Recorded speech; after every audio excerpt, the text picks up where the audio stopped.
Hello students, इस video में हम कक्षा 8 गणित के 9th चैप्टर क्षेत्रमिति इसका पूरा परिचय करेंगे। तो इस वीडियो में आप पूरे चैप्टर के फॉर्मूले, कॉन्सेप्ट सबको अच्छी तरह से आप सीखेंगे। अगर आप ये वीडियो अच्छे से देखते हैं तो आपको इस चैप्टर के क्वेश्चंस करने में कोई प्रॉब्लम नहीं होगी। ये चैप्टर आपको अच्छे से समझ आ जाएगा। और इस चैप्टर के बाकी वीडियोस के लिए, यानी जो इसके एक्सरसाइजेज हैं, उनके सॉल्यूशंस के लिए डिस्क्रिप्शन बॉक्स में प्लेलिस्ट चेक करें। चैनल को ज़रूर सब्सक्राइब करें और अपने दोस्तों के साथ ये वीडियो शेयर करें। तो शुरू करते हैं। देखो, यहाँ पर ये सब चीज़ें आप देख सकते हैं। ये 3 पॉइंट्स मैंने लिखे हैं, यानी त्रिभुज, आयत, वर्ग और वृत्त का क्षेत्रफल। फिर है समचतुर्भुज, समांतर चतुर्भुज और समलंब चतुर्भुज का क्षेत्रफल। और इसके बाद घन, घनाभ और बेलन का पृष्ठ क्षेत्रफल और आयतन। ये 3 पॉइंट्स अगर आपको अच्छे से आ गए तो ये समझो पूरा चैप्टर आपको आ गया। तो 1 बाय 1 हम इन्हें करते हैं। तो सबसे पहले समझिए त्रिभुज का क्षेत्रफल क्या होता है, कैसे ज्ञात करते हैं। देखो, त्रिभुज का क्षेत्रफल का बेसिक फॉर्मूला है हाफ इंटू आधार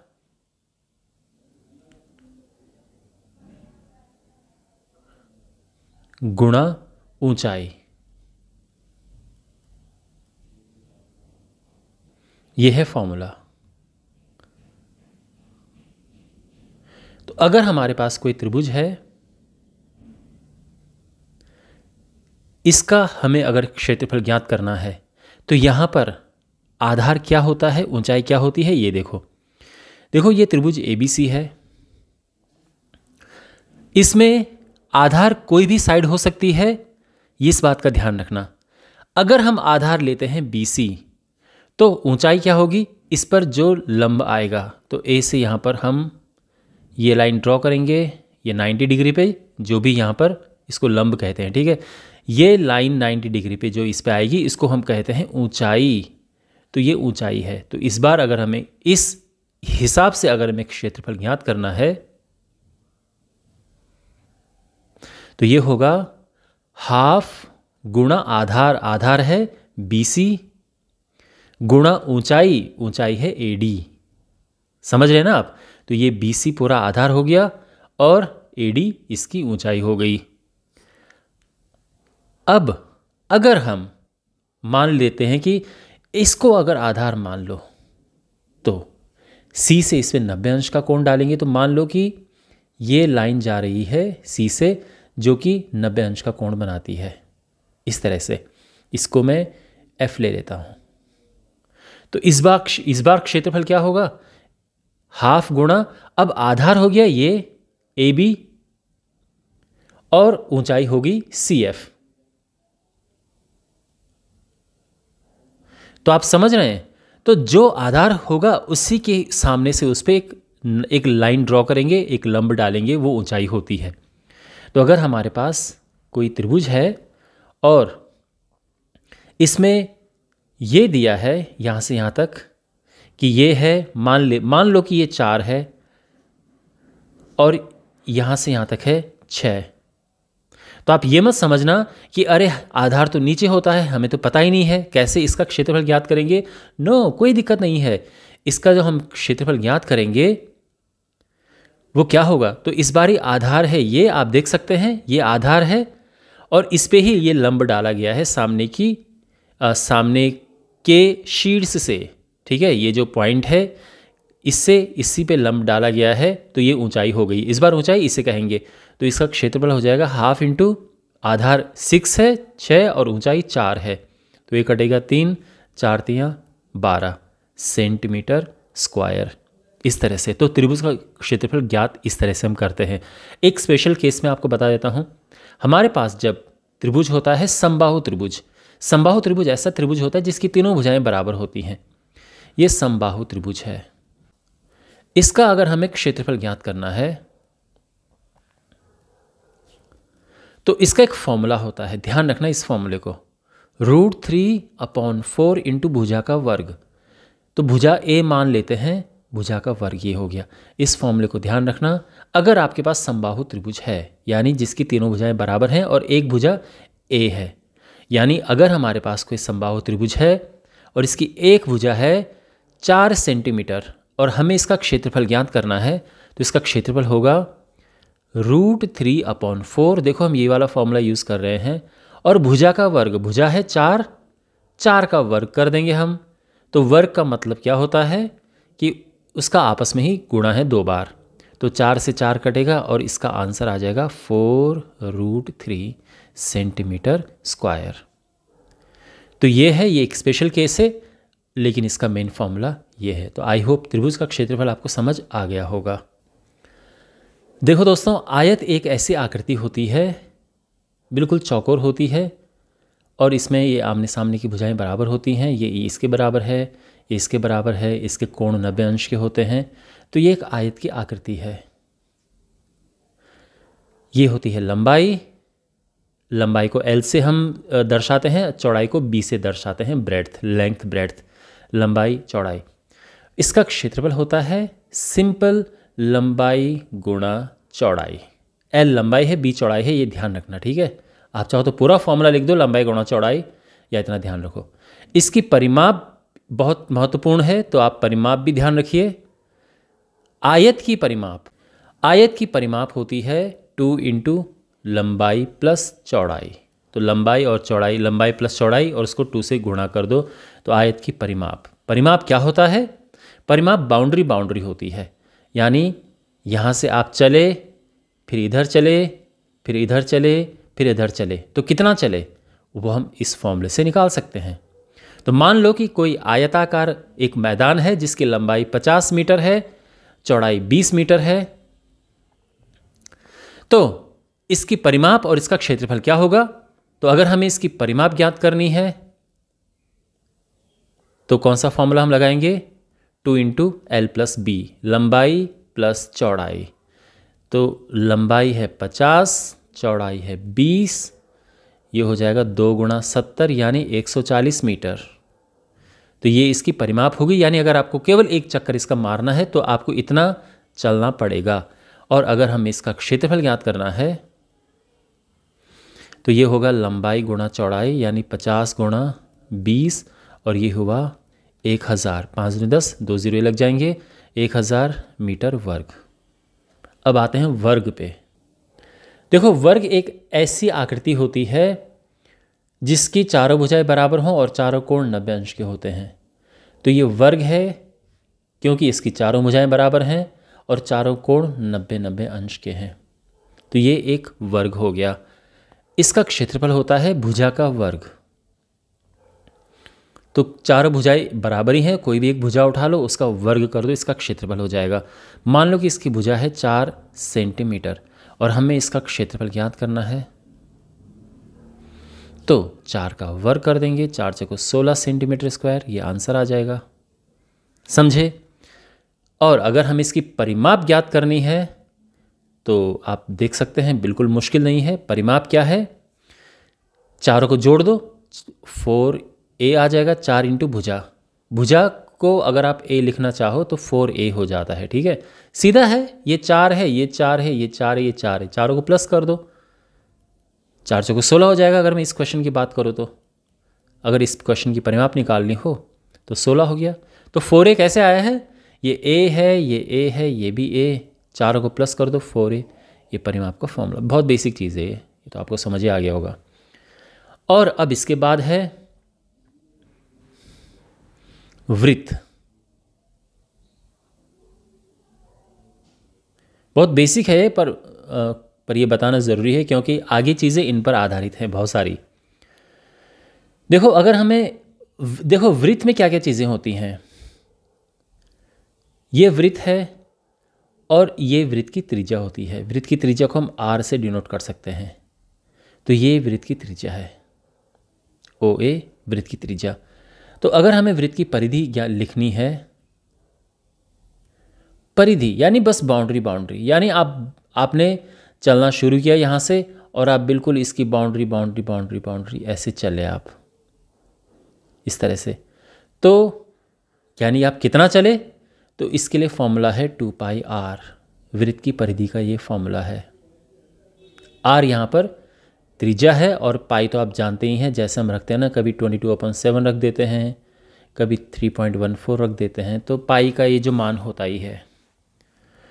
परिधि हो गया, और इसके बाद वृत्त का क्षेत्रफल। तो वृत्त का क्षेत्रफल क्या होगा? ये पाई आर स्क्वायर होता है। और एक बात ध्यान रखना, अगर हम व्यास की बात करते हैं तो व्यास पूरा होता है, यानी व्यास यहां से यहां तक पूरा होता है, ये व्यास है। तो व्यास होता है एक कोने से दूसरे कोने तक, पूरा ए बी ये व्यास है। इसका आधा करेंगे तो त्रिज्या आ जाएगी। चलो एक क्वेश्चन करते हैं। हमारे पास एक ऐसा वृत्त है जिसका व्यास है 14 सेंटीमीटर, यानी व्यास दिया है 14 सेंटीमीटर, और हमने परिधि और क्षेत्रफल ज्ञात करना है। पाई जहाँ पे रखने की आवश्यकता पड़े 22/7 रख सकते हैं, तो ज्ञात कीजिए। तो अगर हमें सबसे पहले परिधि ज्ञात करनी हो तो परिधि कैसे ज्ञात करते हैं? ये 2πr होता है, लेकिन r तो हमारे पास है ही नहीं। तो पहले त्रिज्या निकालो इसकी। त्रिज्या यानी r, त्रिज्या होता है व्यास का आधा, तो यानी 7 सेंटीमीटर तो आ गई इसकी त्रिज्या। फॉर्मूला होता है ये। तो यहाँ पे पाई की जगह पे हमें रखना है 22/7 और r की जगह पे रखना है 7। तो 7 से 7 कट के क्या आ गया? 44 सेंटीमीटर। समझे आप?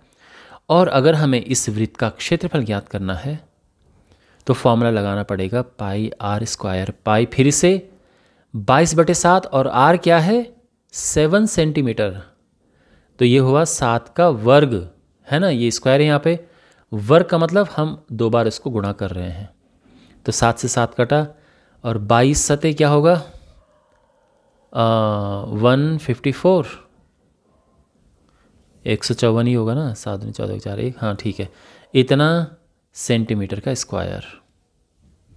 तो इस तरह से हम वृत्त की परिधि और क्षेत्रफल ज्ञात करते हैं। और अब बात करते हैं हम इससे थोड़ा सा, यानी इन सब की, देखो ये हो चुका है। और अब समचतुर्भुज, समांतर चतुर्भुज, समलंब चतुर्भुज, इनका क्षेत्रफल कैसे ज्ञात करते हैं? देखो, समचतुर्भुज का क्षेत्रफल कैसे ज्ञात करते हैं? तो पहली बात तो ये आकृति क्या होती है? समचतुर्भुज एक ऐसा चतुर्भुज होता है जिसकी चारों भुजाएं बराबर होती हैं, बस। अब आप ये कहोगे कि सर आपने अभी वर्ग बताया था, यानी स्क्वायर, उसकी भी तो चारों भुजाएं बराबर होती हैं। तो यस माय डियर, स्क्वायर भी एक तरह का समचतुर्भुज ही है। ओके, तो यहाँ पर ये जो ये आप देख सकते हैं ना, ये क्या है? एक वर्ग है, एक स्क्वायर है, तो इसकी चारों भुजाएं बराबर हैं।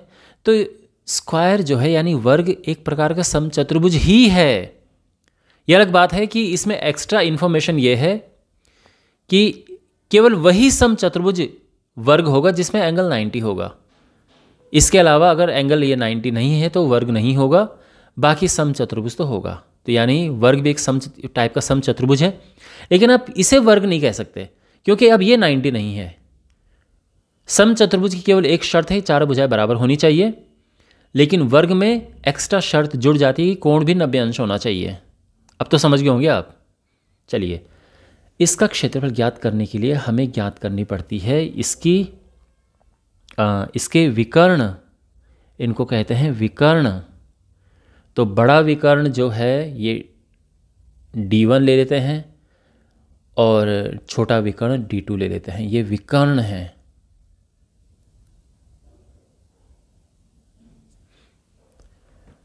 तो A B C D ये पूरा ही विकर्ण है, ठीक है, A से लेके C तक। तो एक AC है जो इसको D1 मान लो, और एक BD है, इसे D2 मान लो। तो यहाँ पे D1 D2 ये विकर्ण है। तो इसका क्षेत्रफल का फॉर्मूला होता है half into D1 into D2। ये ध्यान रखना। समचतुर्भुज की एक और बात होती है कि ये 90 अंश का होता है। ओके, और इसका एक क्षेत्रफल है, ये याद रखना, इसका ये फॉर्मूला है। तो अगर हमारे पास समचतुर्भुज की केवल भुजा दी हो, हम उसका क्षेत्रफल नहीं ज्ञात कर सकते, ध्यान रखना। हाँ, दोनों विकर्ण दिए हों तो उसका क्षेत्रफल ज्ञात हो जाता है। तो इस तरह से इसका क्षेत्रफल ज्ञात करते हैं।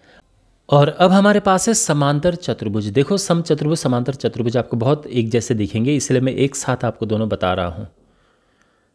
समांतर चतुर्भुज एक ऐसा चतुर्भुज होता है जिसके आमने सामने की भुजाएं बराबर होती हैं। वैसे थोड़ा और भी इसकी परिभाषा है, बट आसान भाषा में आपको बता रहा हूँ कि आमने सामने की भुजाएं बराबर हैं तो समांतर चतुर्भुज आप उसको मान लेना।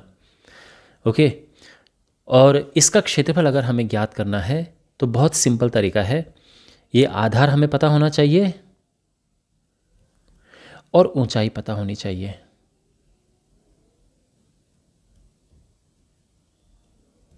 और सिंपल इसका क्षेत्रफल का फॉर्मूला हो जाएगा आधार गुणा ऊंचाई, बस इतना ही। तो ये ध्यान रखना, जब हम त्रिभुज की बात करते हैं तो उसमें हाफ आ जाता है आगे, त्रिभुज में आगे हाफ आ जाता है, इसमें नहीं आता है, इसका ध्यान रखना। तो समांतर चतुर्भुज का क्षेत्रफल है आधार गुणा ऊंचाई। तो आधार मान लो कि 20 है, ऊंचाई यहाँ पे 5 है, तो 20 5 100 आंसर आ जाएगा इस तरह से। अब एक बात का ध्यान रखो, समचतुर्भुज भी एक प्रकार का समांतर चतुर्भुज है। यह अलग बात है कि सारे समचतुर्भुज समांतर चतुर्भुज होते हैं, बट सारे समांतर चतुर्भुज समचतुर्भुज नहीं होंगे, इस बात का ध्यान रखना। यानी ये समचतुर्भुज नहीं है क्योंकि चारों भुजाएं बराबर होनी चाहिए। लेकिन अगर मैं इसकी बात करूं, ये समांतर चतुर्भुज भी है। इसका मतलब ये है कि यहां भी अगर हमारे पास आधार हो और ऊंचाई हो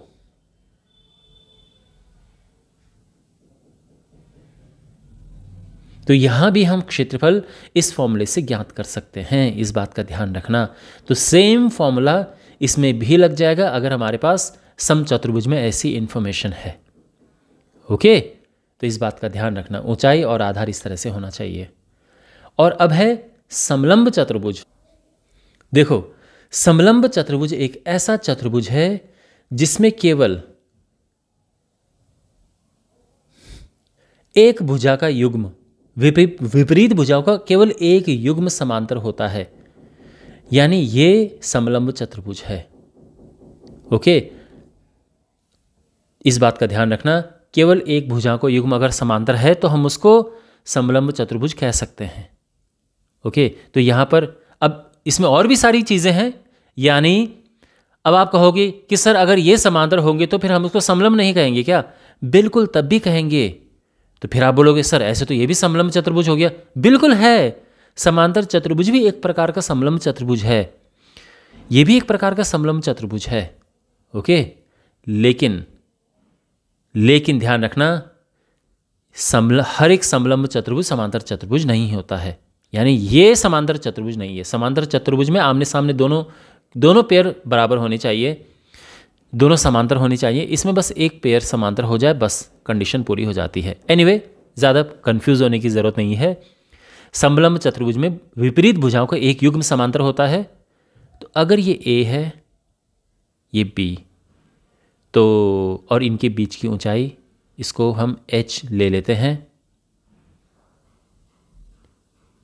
ये h इनके बीच की दूरी, इसको ऊंचाई भी कह सकते हैं, दूरी कह सकते हैं।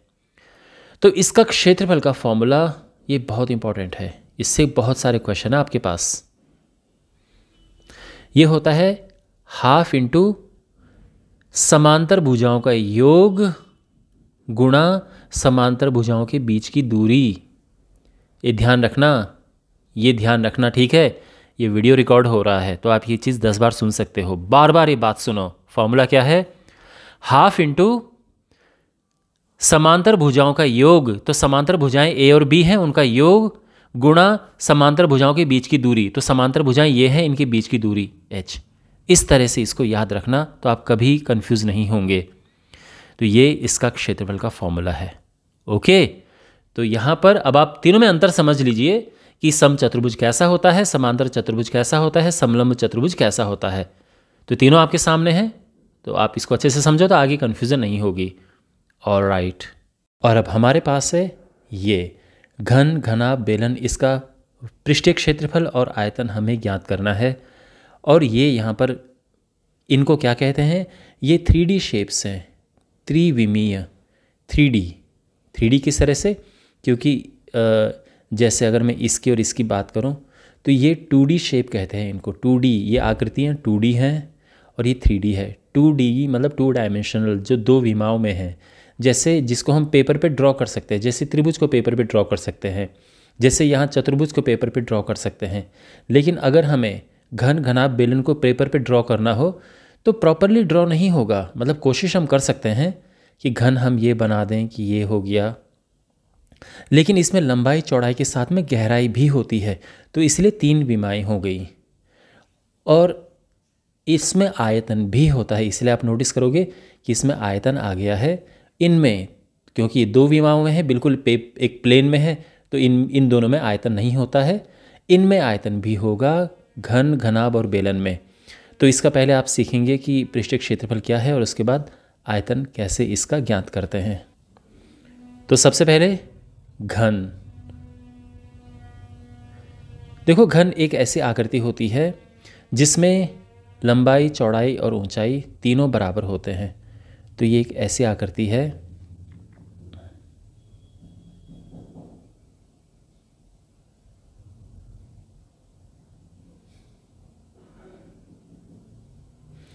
ये है घन। इसमें ये लंबाई, ये चौड़ाई और ये ऊंचाई तीनों बराबर होती है। अगर इसको मैं a ले रहा हूँ तो ये भी a और ये भी a, ये घन है।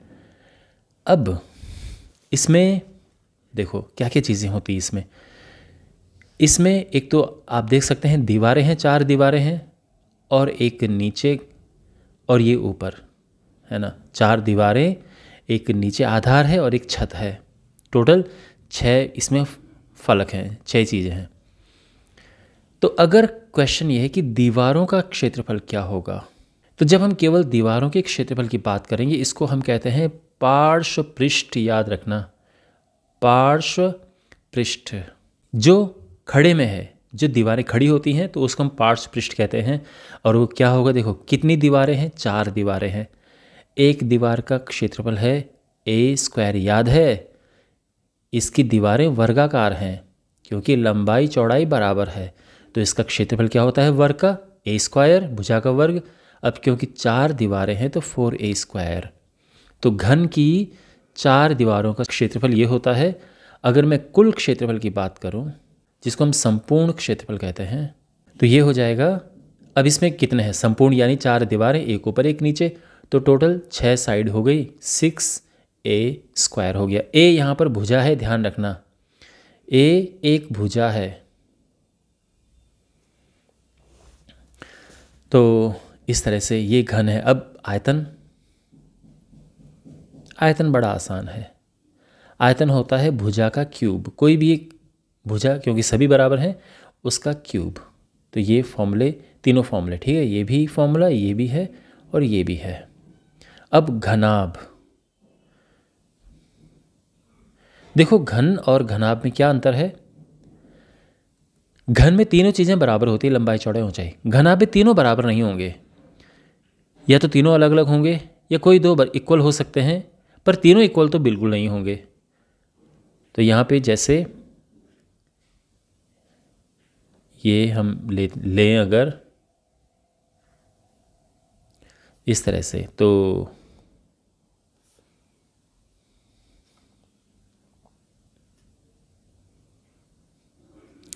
और ये है इसकी लंबाई, चौड़ाई और ऊंचाई, लेंथ, ब्रेड्थ, हाइट, ध्यान रखना, लंबाई, चौड़ाई, ऊंचाई। अब इसमें सबसे तीनों चीज़ें लेंगे। पहले तो पार्श्व पृष्ठ यानी दीवारों का क्षेत्रफल, जिसको पार्श्व पृष्ठ कहते हैं, ध्यान रखना। तो दीवारों का क्षेत्रफल क्या होता है? देखो मैं आपको एक तरीका बताता हूँ, ध्यान से सुनो। दीवारों का क्षेत्रफल के लिए आधार की परिमाप गुणा ऊंचाई, ये बहुत ही अच्छा तरीका है।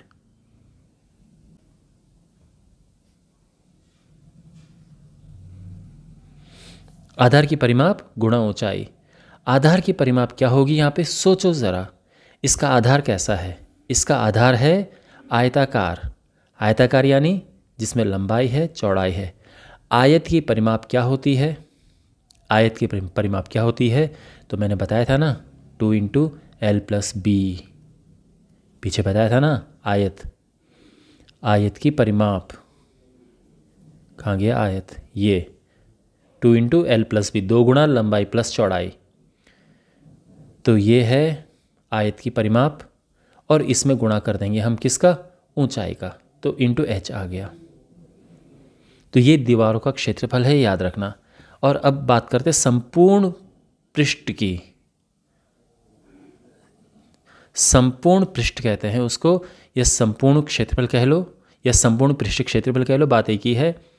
ये होता है, ध्यान रखना, formula 2 into L B plus P H plus H L, ये फॉर्मूला ध्यान रखना संपूर्ण पृष्ठ का। और अब है आयतन। आयतन क्या होता है, लंबाई गुणा चौड़ाई गुणा ऊंचाई, लंबाई गुणा चौड़ाई गुणा ऊंचाई।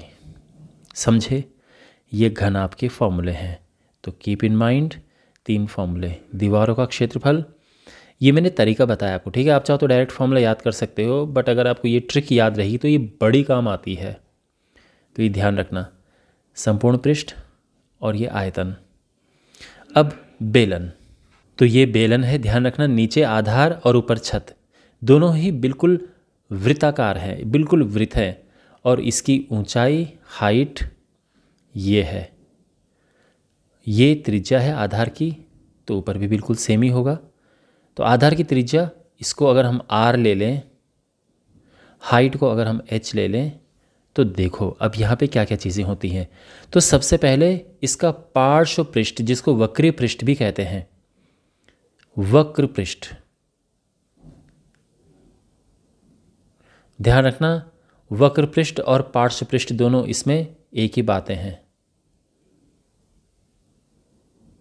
इस बात को ठीक से समझो। वक्र पृष्ठ क्या है, जो गोल, जो ये वाला हिस्सा है, गोल वाला हिस्सा है, जो खड़े वाला हिस्सा है, जो ऊपर नीचे नहीं, ऊपर नीचे की बात अभी नहीं हो रही है, केवल और केवल जो इसकी दीवारें कह सकते हैं हम, जो खड़े में है, जो खड़ा वाला पोर्शन, उसकी बात हो रही है। उसका क्षेत्रफल क्या होता है, तो देखो पार्श्व पृष्ठ का यानी दीवारों का क्षेत्रफल का बहुत ही अमेजिंग तरीका मैंने आपको ये बताया था। अगर आपको ये फॉर्मूला याद है तो आपको ये फॉर्मूला याद रखने में बड़ा इजी रहेगा। फॉर्मूला याद रखो, आधार की परिमाप गुणा ऊंचाई। तो यहाँ पे हम अगर लिखें आधार की परिमाप गुणा ऊंचाई, अब आधार की परिमाप का है, अब देखो इसका आधार वृत्ताकार है, तो बेसिकली परिमाप इसकी परिधि हो गई। वृत्त की परिधि क्या होती है आप जानते हो, अभी बताया था ना थोड़ी देर पहले, 2 पाई आर, और उसमें हाइट का गुणा कर दो, तो ये आ गया इसका वक्र पृष्ठ, या इसको हम पार्श्व पृष्ठ भी कहते हैं। यहाँ वक्र नहीं बोलेंगे, क्योंकि यहाँ पे वक्र मतलब मुड़ा हुआ, तो यहाँ मुड़ा हुआ तो कुछ है नहीं, तो इसको वक्र नहीं कहते हैं, वक्र पृष्ठ केवल इसमें कहेंगे हम। हाँ, इसको पार्श्व पृष्ठ इसको भी कह सकते हैं, इसको भी कह सकते हैं। पार्श्व पृष्ठ जो खड़ा वाला पोर्शन है, ठीक है, इसका ध्यान रखना। तो इसमें ध्यान रखना, ये जो क्षेत्रफल यहाँ पर है, इसमें ऊपर नीचे नहीं है, हमने ना इसे लिया है छत को, ना आधार को लिया है, केवल और केवल जो गोल वाला हिस्सा है, इधर वाला हिस्सा, बस ये लिया है, ठीक है। तो इसका ध्यान रखना आप। ओके, अब संपूर्ण पृष्ठ, संपूर्ण पृष्ठ में क्या आएगा, ये गोल वाला हिस्सा भी आएगा, ऊपर वाला भी आएगा और नीचे वाला भी आएगा। संपूर्ण पृष्ठ यानी संपूर्ण पृष्ठीय क्षेत्रफल, पूरा क्षेत्रफल। तो देखो जैसे मैंने बताया, गोल वाला हिस्सा तो है ही, साथ में ऊपर वाला है, तो ऊपर क्या होगा, ऊपर इसका क्षेत्रफल क्या होगा, तो ये वृत्त का क्षेत्रफल होगा पाई आर स्क्वायर, और ऐसे ही नीचे है पाई आर स्क्वायर, तो क्या हो जाएगा 2 पाई आर एच, और पाई आर स्क्वायर 2 बार आ गया है, ठीक है ना। यहाँ पे हम कॉमन ले सकते हैं 2 पाई आर, अंदर क्या बचेगा h प्लस आर, तो ये भी एक फॉर्मूला है, आप इसे भी यूज़ कर सकते हैं, ठीक है। तो संपूर्ण पृष्ठ बेलन का हो गया ये, और इसके बाद है आयतन, बेलन का आयतन। आयतन का एक बहुत ही अमेजिंग तरीका है निकालने का इसका। देखो बताने को तो मैं सीधे आपको फॉर्मूला बता सकता हूँ पाई आर स्क्वायर एच, लेकिन एक अमेजिंग तरीका बताऊंगा मैं आपको आयतन निकालने का। यह है आधार का क्षेत्रफल गुणा ऊंचाई, आधार का क्षेत्रफल गुणा ऊंचाई। आधार का क्षेत्रफल, ध्यान रखना आधार ये है, आधार का क्षेत्रफल क्या होगा, पाई आर स्क्वायर, और इसमें ऊंचाई का गुणा करेंगे तो ऊंचाई क्या है, h। तो बेसिकली आयतन हो जाएगा पाई आर स्क्वायर h। तो ये फॉर्मूला होता है बेलन के आयतन का। Okay, all right. और इसी के साथ परिचय का ये वीडियो समाप्त होता है। मैं उम्मीद करता हूँ कि आपको बहुत सारे कॉन्सेप्ट क्लियर हुए होंगे। अगर आपने ये वीडियो अच्छे से देखा है तो मुझे पूरी उम्मीद है कि आपको एक्सरसाइज को करने में कोई भी प्रॉब्लम नहीं होगी। और फिर से मैं ये बता दूं कि एक्सरसाइज के वीडियोस डिस्क्रिप्शन बॉक्स में जो प्लेलिस्ट है उसमें मिल जाएंगे, उसमें आप उन वीडियोस को देख सकते हैं जिसमें एनसीईआरटी की एक्सरसाइज मैंने सॉल्व कर रखी हैं। तो चैनल को सब्सक्राइब करें, दोस्तों के साथ ये वीडियो शेयर करें। मिलते हैं अगले वीडियो में। Take care.